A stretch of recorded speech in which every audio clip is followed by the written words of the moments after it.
லாங்காஸ்ட்ரே நேயர்களுக்கு வணக்கம். இன்றும் இணைந்திருக்கிறீர்கள் லாங்காஸ்ட்ரேயின் நியூஸ் இன்சைட் தமிழ் நிகழ்ச்சியுடன். நேற்று எங்களுடைய நியூஸ் இன்சைட் தமிழ் நிகழ்ச்சியில் ஒரு மிக முக்கியமான விடயத்தினை நாங்கள் வெளிப்படுத்தியிருந்தோம். அதாவது மஹிந்த ராஜபக்சவின் குடும்பத்திற்கு சொந்தமான 8 வங்கிக் கணக்குகளில் 93,000 கோடி ரூபாய் இருப்பதாக ஒரு தகவல் வெளியாகிறது. அந்த தகவலை நாங்கள் தமிழ் மொழியில் எங்களுடைய தமிழ் சொந்தங்களுக்காக அந்த செய்தியை உடனடியாக தொகுத்து வழங்கியிருந்தோம். எங்கே ஆதாரங்கள்? இதற்கான ஆதாரங்கள் இதனை சிங்கள மொழியில் வெளிப்படுத்திய ஒரு சிங்கள ஊடகவியலாளர் அரசியல் விமர்சகர் ஸ்ரீலால் பிரியாந்தவிடம் எல்லா ஆதாரங்களும் இருப்பதாக இன்றைய தினம் அவர் உறுதிப்படுத்தியிருந்தார். நேற்று அவருடைய தகவல்களை அடிப்படையாக வைத்து நாங்கள் நேற்றைய நிகழ்ச்சியில் இந்த 93,000 கோடி ரூபாய் விவகாரம் சம்பந்தமாக பல விடயங்கள் பேசியிருந்தோம். தங்கால கால்ட்ரெயில தொடர்பாக பேசியிருந்தோம்.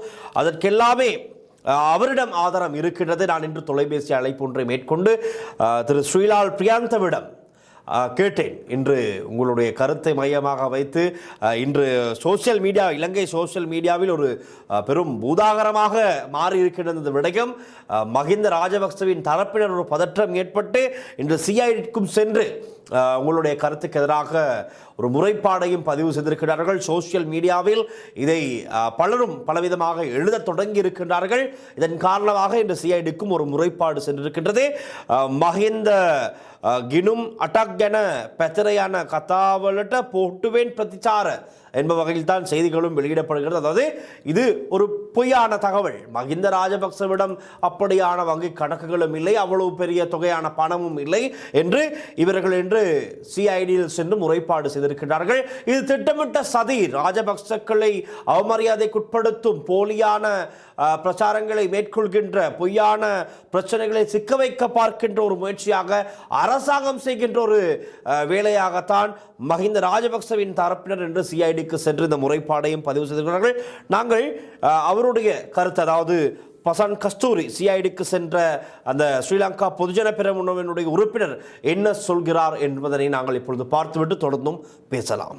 ජනාධිපති මහින්ද රාජපක්ෂ ජනාධිපතිවරයාගේ ගිණුම් 8ක තිබී රුපියල් කෝටි 93,000ක මුදලක් පිළිබඳව හෙළිවීමක් සිද්ධ වෙලා තියෙනවා කියලා සංවිධානාත්මකව අසත්‍ය ප්‍රචාරයක් අරගෙන යනවා. ඒ සම්බන්ධයෙන් අපි පැමිණිල්ලක් බාර දුන්නා. අපි පොලිසියෙන් බලාපොරොත්තු වෙනවා විධිමත් පරීක්ෂණයක්.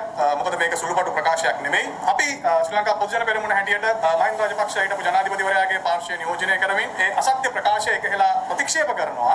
ඒ වගේම ආණ්ඩුව පාර්ශ්වය මාලිමා පාර්ශ්වයෙන් තමයි මේක පැහැදිලිව பிரச்சாரணை කරන්නේ. මොකද ඒ ගිණුම් සමීපව නිරීක්ෂණය කරාම ඒවට அவர்தான் இன்றைய தினம் சிஐடி திணைக்களத்திற்கு சென்று இந்த துபாயில் இருப்பதாக சொல்லப்படுகின்ற 8 வங்கிக் கணக்குகளில் 93,000 கோடி ரூபாய் இருக்கின்ற விவகாரம் சம்பந்தமாக இது ஒரு போலியான செய்தி, இதை திட்டமிட்டு மஹிந்த ராஜபக்சக்களுக்கு எதிராக செய்கின்ற ஒரு போலியான பிரச்சாரம் என்பதைப் போல அவர் முறைப்பாடு செய்து வந்திருக்கின்றார். ஆனால் அவர் சொல்வது என்னவென்றால், இதை இந்த அரசாங்கம், தற்போதைய அரசாங்கத்தில் இருக்கின்றவர்கள், தற்போதைய அரசாங்கத்தில் இருக்கின்ற பார்லிமென்ட் உறுப்பினர்கள், அமைச்சர்கள் தான் திட்டமிட்டு இந்த விடயத்தினை வெளியிட்டுக் கொண்டிருக்கின்றார்கள் என்ற ஒரு விடயத்தினை குறிப்பிடுகிறார். ஆனால் உண்மையா என்னவென்றால் இந்த விடயங்கள், இந்த துபாயில் இருக்கின்ற வங்கி கணக்குகளாக இருக்கட்டும், அதில் அதை சொல்லப்படுகின்ற தொகையாக இருக்கலாம், எல்லாமே 2015ஆம் ஆண்டு கால பகுதியில் நல்லாட்சி அரசாங்கத்தின் கீழ் உருவாக்கப்பட்ட FCID திணைக்களத்தின் கீழே மேற்கொள்ளப்பட்ட விசாரணைகளின் அடிப்படையில் வெளியான தகவல்கள் என்று சிங்கள ஊடகவியலாளர் அரசியல் விமர்சகர் ஸ்ரீலால் பிரியாந்த தெரிவித்திருக்கின்றார். உண்மையாகவே இந்த விடயம் நான் பார்த்தவுடன் நேரடியாக நான் ஆரம்பத்தில் சொன்னேன், இன்று தினம் ஸ்ரீலால் பிரியாந்தவை தொடர்பு கொண்டு இது சம்பந்தமாக நான் அவருடன் பேசினேன்.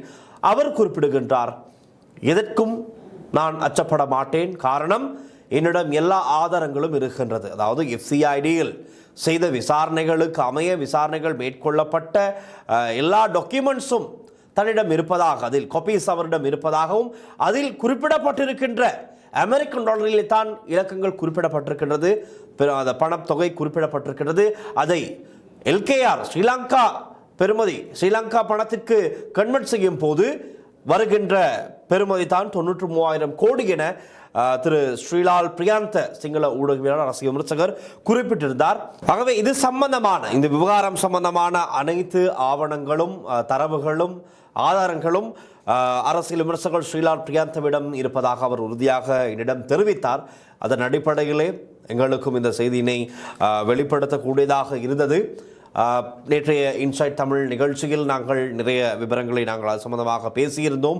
இன்றைய தினம் இவர்கள் சிஐடிக்கு சென்றதும் சிஐடியில் வைத்து இவர்கள் என்ன சொல்லுகிறார்கள் என்பது குறித்தான் இன்று பிரதானமாக பார்ப்பதற்கு இருந்தேன். அதன் அடிப்படையில் இப்பொழுது அவருடைய காணொலியை பார்த்தோம். அதில் அவர் குறிப்பிடுகின்றார் அந்த விஷயங்களை தான் இது திட்டமிட்டு செய்யப்படுகின்ற சதி என்றும், அதே போல இந்த அரசாங்கத்தில் தான் இந்த விவரங்கள் வெளியிடப்படுவதாகவும், அதே போல இந்த விமர்சனங்களை விசாரணைகளை செய்வதற்கு நியமிக்கப்பட்ட திணைக்களங்களில் இருக்கின்ற அதிகாரிகளும் தரவுகளை வெளியே விடுவதாகத்தான் அவர் சந்தேகிப்பதாகவும் அவர் ஒரு இடத்திலே குறிப்பிடுகின்றார். இது தான் தகவலாக இருக்கின்றது. இது எப்படி இருப்பினும் இப்பொழுது செய்ய வேண்டியிருக்கின்றது ஒன்றே ஒன்று தான். இப்பொழுது இவர்கள் சொல்கிறார்கள், மஹிந்த ராஜபக்சவுக்கு இவ்வாறான வங்கி கணக்குகள் இல்லை, இவ்வளவு பெரிய தொகை இல்லை, இது திட்டமிட்டு செய்யப்படுகின்ற ஒரு சதி, போலியான தகவல், பொய்யான தகவல் என்று குறிப்பிடுகின்றார்கள். இனி இதை உறுதிப்படுத்த வேண்டியது அரசரப்பின் கையில் தான் இருக்கின்றது. காரணம், நல்லாட்சி அரசாங்கத்திலே செய்யப்பட்ட விசாரணைகளை அடிப்படையாக வைத்துத்தான் இந்த விடயம் வெளியாகி இருக்கிறது. ஆகவே இது உண்மை பொய் நிலையை கண்டறிய வேண்டியது தற்போதைய விசாரணை அதிகாரிகளின் கையில் இருக்கின்றது. தேவையான ஆதாரங்கள் ஸ்ரீலால் பிரியாந்தவின் கையில் இருக்கின்றது. முடிந்தால் அவரை தொடர்பு கொண்டு விசாரித்து, அவரை அழைத்து விசாரித்து, இது சம்பந்தமான விவரங்கள் அவருக்கு எங்கிருந்து கிடைத்தது, எவ்வாறு அவர் பெற்றுக்கொண்டார், அந்த அவருடைய கையில் இருக்கின்ற ஆவணங்களில் குறிப்பிடப்பட்டிருக்கின்றதா இந்த தொகை, இந்த பெரும் பணத்தொகை, இந்த கோடிக்கணக்கான பணத்தொகை 93,000 கோடி சாதாரண விடயம் அல்ல, அதில் குறிப்பிடப்பட்டிருக்கின்றதா? அவர் என்னிடம் குறிப்பிட்டார், இதில் அமெரிக்க டாலரின் அடிப்படையில் இந்த அமௌண்ட் போடப்பட்டிருப்பதாக. அவை இது உண்மையா பொய்யா என்பதை அரசாங்கம் உடனடியாக விசாரணைக்கு உட்படுத்தப்பட வேண்டும், விசாரணை செய்ய வேண்டும். காரணம், அனுரகுமார திசாநாயக்க உட்பட இந்த அரசாங்கத்துக்கு மக்கள் அதிகாரத்தை கொடுத்தது ராஜபக்சக்கள் செய்த ஊழல் மோசடிகளை உடனடியாக விசாரித்து கண்டுபிடித்து நடவடிக்கை எடுக்க வேண்டும் என்று தான். ஆனால் இப்போதைக்கு விசாரணைகள் தான் தீவிரமாக இடம்பெறுகின்றது, மும்முரமாக இடம்பெறுகின்றது. ஆனால் இன்னமும் எந்த விதமான கைதுகளும் இடம்பெறவில்லை. எதிர்த்தரப்பில் இருக்கும்போது இப்போதைய ஜனாதிபதி அனுரகுமார திசாநாயக்க அன்று எதிர்க்கட்சியில் இருக்கும்போது கூட சொன்னார், என்னென்ன விதத்தில் டிரான்சாக்ஷன் நடந்திருக்கிறது, காசோலைகள் செக் இலக்கம் கொண்டு அனுரகுமார திசாநாயக்க தற்போது ஜனாதிபதிக்கு தெரியும் என்று அப்போது எதிர்த்தரப்பில் அமர்ந்திருக்கும் போது அவர் பல இடங்களில் குறிப்பிட்டிருக்கின்றார். ஆதாரங்கள் அவர் கையிலும் இருப்பதாக ஏற்கனவே சொல்லி இருக்கின்றார். உகண்டா கதை, ஓமான் கதை, துபாய் கதை, பல கதைகளை தற்போதைய அரசாங்கம் சொல்லி இருக்கின்றது. எதிர்த்தரப்பில் இருக்கும் போது தற்போதைய அரசாங்கத்தின் முக்கியமான அமைச்சர்கள், ஜனாதிபதி உட்பட பலர் கூறியிருக்கின்றார்கள். அதன் அடிப்படையில் தான் இன்னமும் மக்கள் ஆவலோடு காத்து கொண்டிருக்கின்றார்கள். அன்று நீங்கள் அரசியல் மேடைகளில் சொன்ன அந்த ஆதாரங்கள், சாட்சிகள், வாக்குறுதிகள் எல்லாம் இன்று எப்போது நிறைவேறும் என்று மக்கள் ஆவலுடன் கண் திறந்து பார்த்து கொண்டிருக்கின்றார்கள். நான் நினைக்கின்றேன், மஹிந்த ராஜபக்சவினுடைய சொத்து விவரங்கள் இப்பொழுது லஞ்ச ஊழல் விசாரணை ஆணைக்குழுவுக்கு கிடைக்க பெற்றிருக்கின்றது. ஏப்ரல் 10ஆம் தேதி சமர்ப்பித்தார். 11 வருடங்களாக தன்னை காட்டி வந்த மஹிந்த ராஜபக்ஷ தற்போது தன்னுடைய சொத்து விவரங்களை சமர்ப்பித்திருக்கின்றார். அதுவும் ஒரு வெற்றிகரமான செயல்தான், விடயம்தான். உடனடியாக அது சம்பந்தமான விசாரணைகளை ஆரம்பித்து இந்த துபாய் கணக்கு வழக்குகள், இந்த துபாயில் இருக்கின்ற 8 வங்கி கணக்குகளுக்குரிய 93,000 கோடி ரூபாய் விவகாரம் உண்மையா பொய்யா என்பதை உறுதிப்படுத்தி உரிய நடவடிக்கை எடுக்க வேண்டும் என்பது தான் பொதுவாக அனைவருடைய கோரிக்கையாகவும் இருக்கின்றது. මහින්ද රාජපක්ෂ හිටපු ජනාධිපතිවරයාගේ පාර්ශ්වය නියෝජනය කරමින් ඒ අසත්‍ය ප්‍රකාශය එකහෙලා ප්‍රතික්ෂේප කරනවා. ඒ වගේම ආණ්ඩුව පාර්ශ්වය මාලිමා පාර්ශ්වයෙන් තමයි මේක පැහැදිලිව ප්‍රචාරණය කරන්නේ. මොකද ඒ ගිණුම් நான் மீண்டும் அந்த வீடியோவை பார்த்தேன். இன்னும் என்ன புதிதாக எதுவும் சொல்கிறார் என்று இல்லை. அவர் குறிப்பிடுகின்றார், உடனடியாக இது சம்பந்தமாக நடவடிக்கை எடுக்கப்பட வேண்டும் என்று குறிப்பிடுகிறார். அதே போல இதை விடயத்தை அவர் நிராகரிப்பதாகவும் சொல்லியிருக்கிறார். அதாவது மஹிந்த ராஜபக்சவோ நாமல் ராஜபக்சவோ சிஐடிக்கு செல்லவில்லை.